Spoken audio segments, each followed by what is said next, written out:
अस्सलाम वालेकुम मेरे वर्सेस भाइयों, होप आप लोग सब खैरियत से होंगे और आफियत से होंगे। एक नई वीडियो के साथ मैं हाजिर खिदमत हुआ हूँ।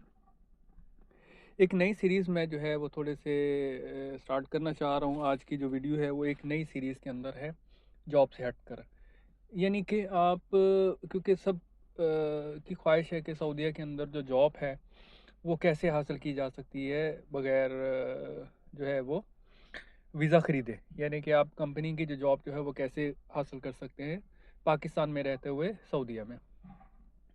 तो उसमें तकरीबन काफ़ी सारी सीरीज़ हैं, तो इंशाल्लाह मैं आज पार्ट 1 जो है उसमें आपको बताऊंगा कि किस तरह जो है वो अब पाकिस्तान में रहते हुए सऊदीया के अंदर जो जॉब की कैटेगरीज हैं वो हासिल कर सकते हैं, जिसके अंदर क्या होता है कि ऑलमोस्ट हर चीज़ जो है वो कंपनी की होती है। टिकट तक भी सब होती है, बाकी थोड़ा वो जो मेडिकल होता है और उसके बाद जितनी चीज़ें होती हैं वो आपको खुद करवानी होती हैं।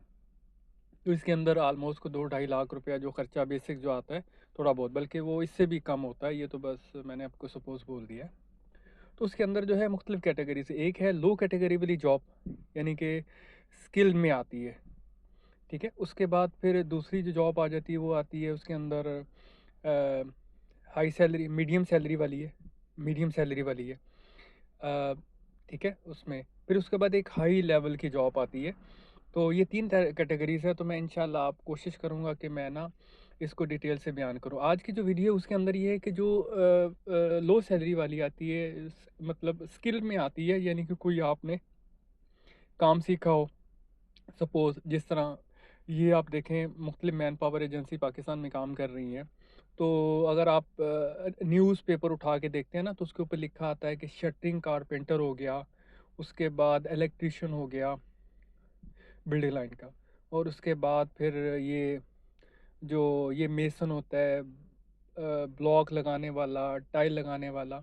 तो जिसके अंदर 1500 riyal 1600 riyal plus over time होता है। ये कंपनी का जो है ये इनकी जॉब्स होती हैं।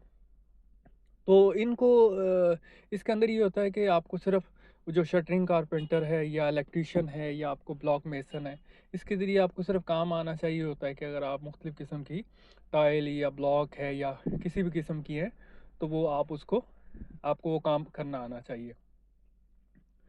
तो ये जो जॉब्स होती हैं ये क्या करते हैं, सऊदीया के अंदर जो रहती हुई एजेंसियां हैं उन्हें जब रिक्वायरमेंट होती है कंस्ट्रक्शन वाली, क्योंकि ज़्यादा ये जॉब कंस्ट्रक्शन में आती है, तो ये फिर क्या करती हैं कि पाकिस्तान के अंदर जो एजेंट होता है उनको ये वीज़ा ट्रांसफ़र करती हैं कि हमें ये वाले जो मैन पावर है रिक्वायर्ड है। तो फिर क्या करती हैं, ये थ्रू प्रॉपर चैनल जो है वो ऐड देती हैं। आपने अगर न्यूज़पेपर के अंदर देखा हो, मुख्तलिफ़ किस्म की एजेंसियाँ इस्लामाबाद के अंदर, लाहौर के अंदर भी हैं, तो फिर ऐड देती हैं।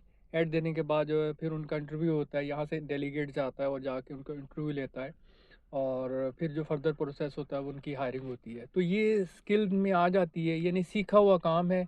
तो इसके ज़रिए क्या होता है कि आप बआसानी, इनका कॉन्ट्रैक्ट इनिशियली 2 साल का होता है, उसके बाद फिर ये रिन्यू करते रहते हैं एज़ पर जो लॉ है। तो इस तरह जो है ना आप बआसानी सऊदीया के अंदर जो है वो आ सकते हैं, ये वाली कैटेगरी। फिर इसमें एक और कैटेगरी है इसी की। तो इसकी जॉब बहुत कॉमनली होती है, यानी बहुत ज़्यादा ये जॉब जो है वो रिवील होती है सऊदीया के अंदर।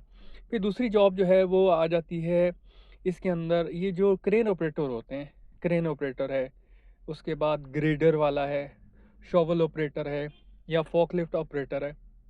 मैं फॉकलिफ्टर ऑपरेटर जो बड़े वाले की बात करूँ, जो 8 टन वाला होता है, छोटे वाले की बात नहीं कर रहा। तो जो क्रेन ऑपरेटर है ये बहुत कॉमन जॉब है सऊदीया के अंदर। कोई ऐसी रेयर इंडस्ट्री होगी जिसके अंदर क्रेन का इस्तेमाल ना होता हो। तो इसकी जॉब की जो हायरिंग होती है वो क्या होती है कि बंदे को क्रेन चलानी आनी चाहिए। ठीक है, उसका बूम एक्सटेंड करना है, उसके बाद उसको लोड लिफ्ट करना है, उसके आउटरिगर एक्सटेंड करने हैं। ठीक है, बूम डाउन करना है, बूम अप करना है, उसको लोड के लिहाज से फिर उसका मीटर चेक करना है। तो ये बहुत मोस्ट कॉमन जॉब होती है, और इसके अंदर जो सैलरी होती है इनिशियली अगर आप कहें तो ये 2000 रियाल से स्टार्ट होती है। और क्योंकि फिर डिफरेंट वेरी करती रहती है, ये तकरीबन कोई आप समझ लें कि 7000 रियाल तक जाती है ये जॉब, ये क्रेन ऑपरेटर की। क्योंकि क्रेन जो है वो मुख्तलिफ कैपेसिटी की होती है जिसको चलाना होता है।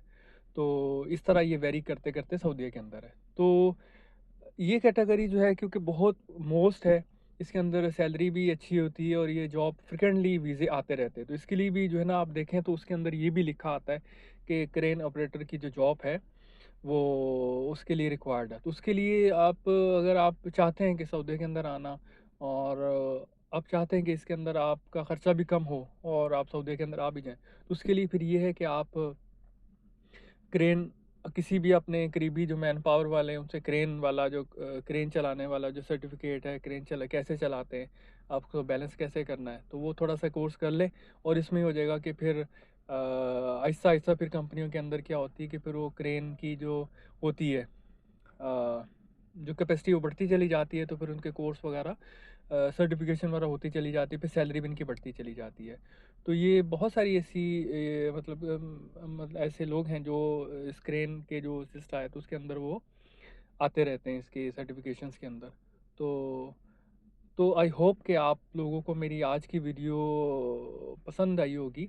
तो अगर आपको अच्छी लगे तो कमेंट्स कर दें, शेयर कर दें और आगे फॉरवर्ड कर दें अपने दोस्तों को, ताकि अगर कुछ किस्म की इंक्वायरी है तो आप मुझे कमेंट्स के अंदर मुझे पूछ सकते हैं।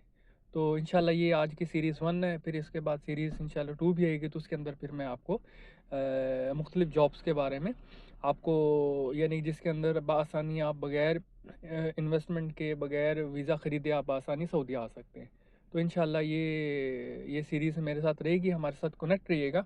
तो इंशाल्लाह जो है वो मैं आपसे शेयर करता रहूँगा। अस्सलाम वालेकुम।